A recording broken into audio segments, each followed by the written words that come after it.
What's up, homies? Welcome to another episode of the Homies Real Estate Podcast. This is your host, Anthony. I'm Angel. I'm a realtor. I'm a lender. And together we're going to break down this crazy real estate market. We got a really good podcast for you. So last week, we went over how to purchase a home with an FHA loan in 2022.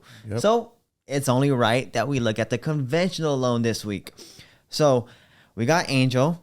He's a lender. I'm going to give him a array of questions. He's going to answer them for us. So Angel, first things first, what is a conventional loan? Yeah, so last week, if you guys listened in, FHA was a government insured loan, right? It was backed by the government. Conventional is not backed by the government. That's the big difference. Mm-hmm. So it's pretty much you're lending your money through the bank and through the guidelines that are actually put out by different agencies. Gotcha. Okay. Called Fannie Mae and Freddie Mac. Don't want to get too much into detail in it. It's just a separate loan product that's pretty much not backed by the government, to keep it in simple terms. Okay. And then, there's two forms of conventional loans, right? There's a conforming loan and a non-conforming loan. Correct. Can you explain the difference? Conforming usually means that they follow the rules set up by Fannie Mae and Freddie Mac, and non-conforming means that they do not necessarily follow those rules. So that's pretty much a general idea. I don't want to get too much into detail because it can be quite extensive, but that's a general idea of what's conforming and non-conforming. Okay. And then typically non-conforming loans are also those type of loans that are higher than the loan limits set by specific counties. Mm-hmm. So for Los Angeles County, the loan limit, for instance, for a conventional loan is $970,800 for a loan amount. So anything higher than that would be considered a non-conforming loan. We'll go into more detail about it later, but this is something I just wanted to bring up quickly in the beginning of the podcast. Angel, what is the minimum down payment for a conventional loan? So the minimum down payment for a conventional loan is 3% down, right? Okay. That program specifically, 3% down conventional, is for first-time home buyers, right? Only first-time home buyers, right? FHA, we mentioned, everyone calls it a first-time home buyer program, but it's not necessarily just for first-time home buyers. For the conventional loan, it is for first-time. That is for first-time home buyers, right? I think if you haven't owned a home in the last 5 years, you considered, again, a first-time home buyer, if I'm not mistaken. But if you own a home and you want to move on to purchase another home, you cannot sell that home and then purchase the next one with 3% down. It's going to have to be at least 5% down.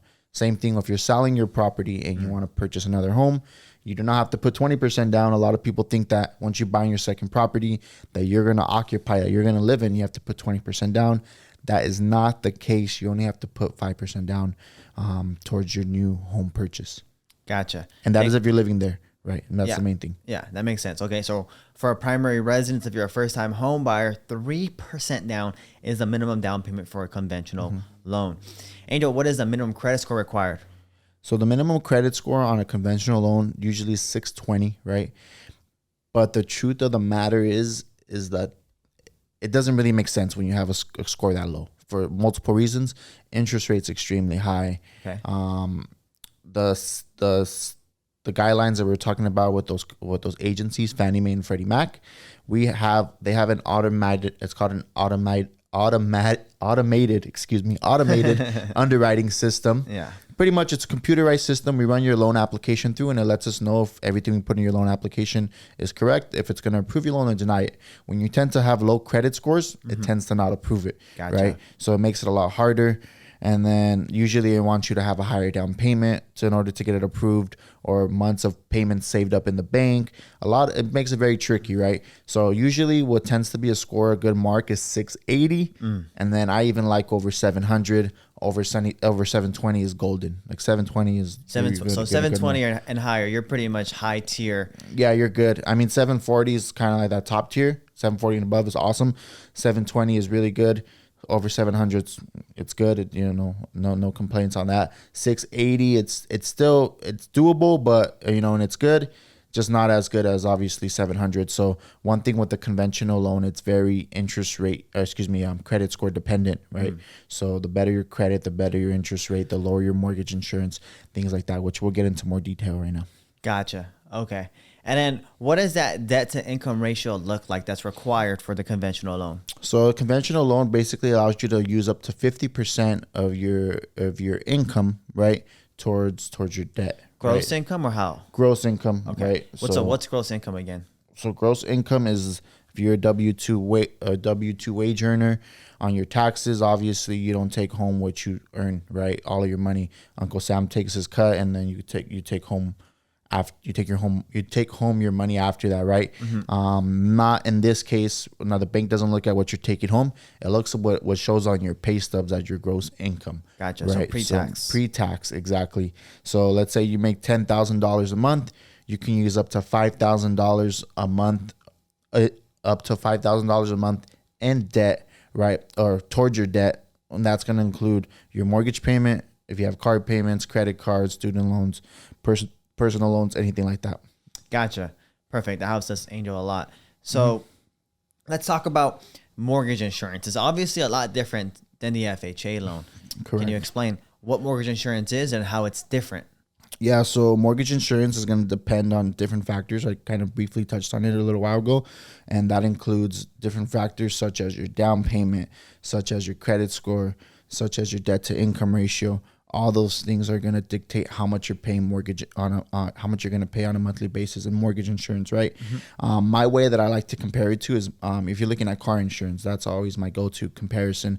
When you're shopping for car insurance, if you have a perfect driving history, no tickets, no accidents, no DUIs, nothing like that, you're going to get the best, and you have a driving history, you're going to get the best rate, right? The best insurance rates for cars.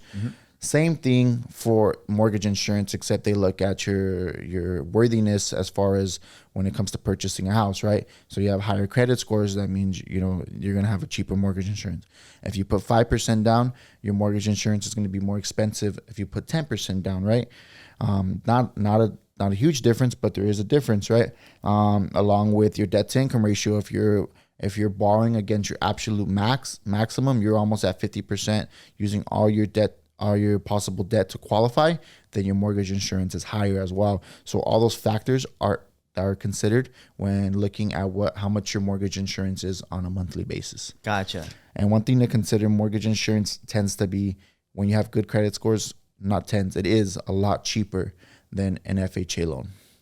Gotcha, Angel. And then, what is mortgage insurance? And then when is it applied to a loan, and when is it removed from a loan? So mortgage insurance is really a monthly payment that you have to pay to the bank. You have to pay every month on your monthly mortgage, with your monthly mortgage payment, when you don't put 20% down on a house, right? And it's an extra fee that, to be honest, doesn't do anything for you. It protects the bank and not you. So what happens is, if you default on your home, it's basically ensuring the bank that this mortgage insurance company is going to pay you back the money that it's owed, right? Gotcha. On the mortgage. Gotcha. And then this is considered private mortgage insurance? Correct. So FHA has mortgage insurance premium, and then conventional, has private mortgage insurance.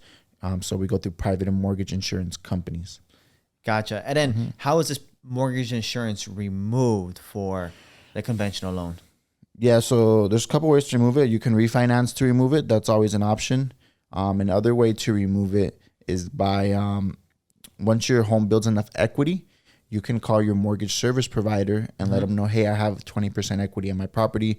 I would like to know what steps are going to need to be taken to remove your mortgage insurance. There's a few different ways that every mortgage insurance company does it. Some require an appraisal. Some may have some value estimator on their end that they review it with. And if they see that, hey, the home clearly has 20, or they even like 25%, like it's even better, then they'll remove it fairly quickly. Usually if you try to remove it within the first 3 years, they're going to want to see 25% equity. Yeah. But it depends. I've had clients who they only had their house for a year or two, and then they called and they got it removed. So it just, every mortgage service provider does it different. Gotcha. Absolutely, Angel. So now let's talk about the pros of the conventional loan. Name a couple pros for the conventional loan, Angel. So it's a low down payment requirement, which is awesome, right? The mortgage insurance is cheaper for the most part. It all depends on your credit score. If you have that 680 or better, it's definitely going to be cheaper than an FHA loan. tends to have a cheaper payment, especially when you're doing 5% down and you have good credit scores. You're going to have a cheaper payment, maybe by a couple $100 compared to an FHA loan. Yep. Less strict with property requirements. So that's really more towards the appraisal. The appraisal is less strict. They're not as detailed during their inspection compared to a FHA loan. Yeah, I actually want to talk about that real quick, Angel. So if you're looking to purchase a condo or a townhome, and I know we touched on this in the last podcast for the FHA loan, it's going to be very difficult to qualify with the FHA loan just because an entire complex, right, will need to be FHA approved. Now, you can do something considered a spot approval, which means you can approve an individual unit, but it's more complex. So most of the time, most sellers and most realtors just prefer to go a conventional loan route for townhomes and condos. So just keep that in mind if you're going to not look at a primary residence, because a single family residence, like a traditional house, it's relatively easy to qualify both conventional and FHA. There's very minor things that are different in regards to the guidelines. But then when it comes to townhomes and condos, it's a lot more difficult to go the FHA route as opposed to the conventional route. Angel, talk about the last one you were going to say. So two more. One, it does, again, you do not need to refinance to remove your mortgage insurance, which is critical because if you get a really good interest rate, right, and then you have enough equity to refinance in the future or to remove the mortgage insurance in the future, you get to keep the same rate you have at the moment. Yep. And you don't have to use the rates at the time when you want to remove your mortgage insurance. Yep. So right now rates aren't beautiful. I think they'll get better in the future, to be honest with you. But anyone who bought their house in the last 2 years, your rate's probably phenomenal. And it's not going to make sense for you to refinance or remove your mortgage insurance. The payments won't make sense. The good thing is if you have a conventional loan, you don't have to refinance. So that's a great thing. And then the last one I want to touch on is conventional offers are the offers that sellers want to see, right? So FHA, not that they're against it, not that it's impossible to get an FHA offer accepted, but if you put in the same offer, apples to apples, everything equal, one's just conventional, one is FHA, they're going to take the conventional offer. Gotcha. I would say at least 90% of the time. Yeah, right? I'm glad you brought that up, Angel. So let's talk about the tier of what sellers prefer in an offer. So highest tier, an all cash offer, right? There is no loan contingency or appraisal necessary. So it's very easy to push the deal forward. The next highest is going to be a conventional 20% or higher down payment, just because they're extremely well qualified. There's less likely for something to come up for the buyer to not become qualified and be able to move forward with the property. Afterwards, it's going to be conventional, anywhere between 5 to 19% down. The next tier is an FHA offer / VA offer. And then the next tier is going to be a down payment assistance offer. Again, there's down payment assistance programs that allow you to come in with much smaller down payments, but it's very, very difficult to get those offers approved in this market. And then the last possible tier you can have is going to be a buyer that needs to sell concurrently. When I mean sell concurrently, it means they need to sell their home in order to purchase at the same exact time. And there's so much that can go wrong in that situation, because not only you have to worry about your escrow, right, and qualifying on your end, but then you have to worry about the buyer for your home and making sure that they qualify. And if for some reason they're not able to move forward with your home, then of course you're not going to be able to move forward with yours as well. So that's kind of the tier for what sellers prefer. Yeah, no, Anthony's spot on. So those are all things to consider. It's unfortunate sometimes. Actually, Anthony texted me yesterday about a client who's looking at down payment assistance. And it's not that me as a lender, I'm against down payment assistance, or, us as your agent are against down payment assistance programs. It's just, it's not the market for it right now, right? So that's just the truth. And in this market, you just got to be very, very competitive. So, if someone's coming at down payment assistance, the truth of the matter is it's going to take a long time for the most part to get your offer accepted. Yeah, absolutely. But it's not to say that it can't happen. Exactly. Because I've had some clients who have been able to get in with down payment assistance, whether it was with us or not with us. Yeah. So, nonetheless, if you have the ability to get a pre-approval letter and a legitimate one, I would 100% still try to go out there, look at homes, and if for some reason you're not able to get not able to get a home with the down payment assistance, at least in that meantime you're saving up to go in FHA or conventional 3% down. Angel, let's talk about the cons to the conventional loan. Yes, so some cons: rates are always going to be higher on a conventional loan compared to FHA, right? That's just what it is. Higher credit scores needed, just how we mentioned. It's very credit score sensitive or credit score dependent with your qualification and interest rates and all those things. Overall, you just need to be a more qualified client. Usually you need to have a little, lower debts. Again, good credit. It usually favors people with higher down payments. So, overall, just a more qualified client. And then it's not ideal to buy units with, right? If you're trying to come in with a low down payment. That's why on the last one I mentioned on a duplex, on a FHA loan, only 3.5% down, which is phenomenal. Amazing. Conventional, that's not the case. It's going to be a minimum of 15% down. I will say there is a program, conventional, that allows you with 3% down. The only issue in Southern California is it has income limits, and those income limits make it, honestly, I think it's pretty much impossible to even qualify for that 3% down program, right? So yeah, those are the big cons to conventional. Yeah, those are obviously not that big of cons. The biggest con there is going to be that you're not able to purchase multi-units with the conventional loan because you're going to need a minimum down payment of 15% for a duplex and then 25% for a triplex and fourplex. So that FHA, 3.5% down for multi-units, it's such an amazing value. Like it's one of the best ways to purchase real estate. So I definitely don't want anyone to sleep on that. I'm always going to bring that up. Angel, let's talk about who the conventional loan is ideal for. Yeah, so I'll just touch bases. Touch some points that I already mentioned, but it's just really these are the key right here. If you want to go conventional, you want to have the higher FICO scores, right? If you go 720 and above, in my opinion, there's no question that conventional is a better option, right? Okay. Unless you're trying to trying to buy multifamily, then the duplex option with the low down payment, FHA, is probably going to be your better bet. Gotcha. Along with that, if you have the higher down payments, right? Once if you come talk to me and say, I want to put 10% down, 15, 20% down, FHA doesn't make sense at that point. It's going to be a conventional loan, right? Yes. Even if you're putting a lower down payment of 5% or 3%, sometimes it makes sense, again, if you have those good credit scores. And then second, it makes sense for people who want to transfer their it makes sense for people who want to transfer their equity from one property to another. Right? Gotcha. Reason for that is kind of on the last point I just touched on. It's a down payment, right? When you're transferring your equity, you're most likely going to come in with a very large down payment. So you want to take advantage of the conventional loan. And that is why they usually say FHA is a first-time home buyer program, because when you buy your second home, many times it does not make sense to go FHA. Yeah. Conventional is the best option because you're transferring equity. Along with that, since you've been making mortgage payments, usually what happens is your credit scores tend to be higher than someone who's never had a mortgage before, right? So those are all factors that come into play, and why conventional makes more sense for someone who's selling and then buying a new home with that equity. Yeah, thank you, Angel. That makes perfect sense.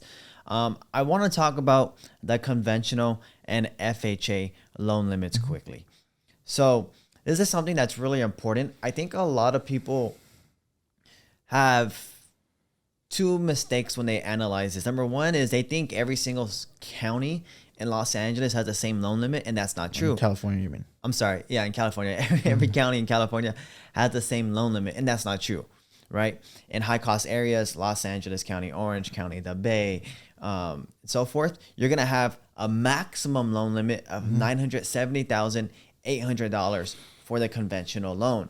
Correct. For San Bernardino County and Riverside County, because it's a little bit more of an affordable county, the max loan limit for the conventional loan is $647,200. Now, loan limit is different than purchase price. Loan limit is the amount of money that's being loaned out to you. Exactly. Or lent out to you. Yeah. So that's the number one mistake that people make when they get pre-approved for a loan. Number two is going to be that not all counties have the same loan limit for conventional and FHA. And that's very, very important. So in LA County and Orange County, there's the same loan limit for the FHA loan and conventional loan at $970,800. However, for San Bernardino and Riverside County, the loan limit for the FHA loan is $562,350. But for the conventional loan for these two counties, it's $647,200. Something you want to be very, very aware of, because if you're trying to purchase, a $700,000 home with an FHA loan in Riverside County, just know that you're not going to be able to qualify for that amount, because again, it's $562,350. So unless you're coming out of pocket with that difference, it's not going to make sense, right? So you want to make sure that you're aware of these loan limits for every single county and the difference between a conventional loan limit and the FHA loan limit. Anthony's spot on with that. And with San Bernardino and Riverside, that makes a big difference, right? Yes, huge difference. Huge difference. So I don't know why it's so low. I hate the FHA loan limits in Riverside and San Bernardino, because it's so expensive there now, right? It's not what it used to be. So especially in the cities like Corona, Ontario, Eastvale, those are pretty expensive areas now. Yeah, the Westland Empire. Yeah, you're starting to see LA prices. It's nuts. It's insane. Yeah, so a lot of times these clients don't even qualify. FHA clients aren't even qualifying for Riverside, not because they don't have the income, but because the income limit or the loan limits don't allow them to go any higher, right? So, and I have a client right now, actually, he's purchasing out in the city of Winchester, and it's at a $600,000 purchase price, but he can only go FHA due to his FICO scores, and he's putting a large down payment, about 5% down. Whereas if he had good FICO scores, he could do 5% down, have a cheaper monthly payment, and still purchase with the loan limits over there. Yeah. So there's a lot to it, but I'm glad you brought that up. Yeah, absolutely. I'll link the website that breaks down the loan limits for every single county for FHA and conventional on the YouTube version of this podcast. That way you can take a look at it. I think it's really important to understand these loan limits. And then Angel, I think the last thing I want to talk about real quickly before I let the homies go and continue with your day is non-conforming loans. So let's talk about what a jumbo loan is, Angel, quickly, and then why they wouldn't qualify as a conventional loan or as a conforming loan. So they don't qualify for a conforming loan because what a jumbo loan is you're exceeding the loan limits in those counties, right? So if you want, for example, in LA County, it's $970,800. If you want us to lend even one penny over that, it's a jumbo loan, right? That's the maximum. You cannot exceed that amount. So what happens in that case is with the jumbo loans and a lot of non-conforming loans is that it's doable. You can purchase with them. It's just stricter guidelines to get approved, right? So on a jumbo loan, they're going to want you to have a higher FICO score. They're going to want you to put a larger down payment. They're going to want to have months of reserves in your bank account. Higher debt to income ratio. Lower debt to income ratio. Lower, yeah. So it makes it harder to qualify. It's doable for jumbo, or there's other non-conforming programs out there, like there's I-10 programs, there's bank statement programs, there's 1099 programs, different things like that. They're just going to require better credit scores, higher down payments, and sometimes higher interest ratios, higher interest rates. Yeah, jumbos usually don't have too much higher interest rates. They're actually about the same, but those other programs, the other non-conforming programs, are definitely going to have so like anyone essentially trying to purchase a house on the west side, right? West Los Angeles area. We know houses out there are selling 1.2, 1.3, 1.4 million just on the lower end. So most of those people are going to be purchasing their homes with a jumbo loan. Just know that you're going to be looking at much more strict guidelines than we're talking about today for the conventional loan. That's why I wanted to really bring it up, because home prices have gone up quite a bit. So those people that are looking for those type of homes, just know that it's going to be a little bit more strict than the guidelines we went over today. Yeah. And with the jumbos and all these non-conformings, every bank has their own guidelines on how they treat them. So not every one bank is the same with those, whereas conventional, we pretty much all have the same rules. Gotcha.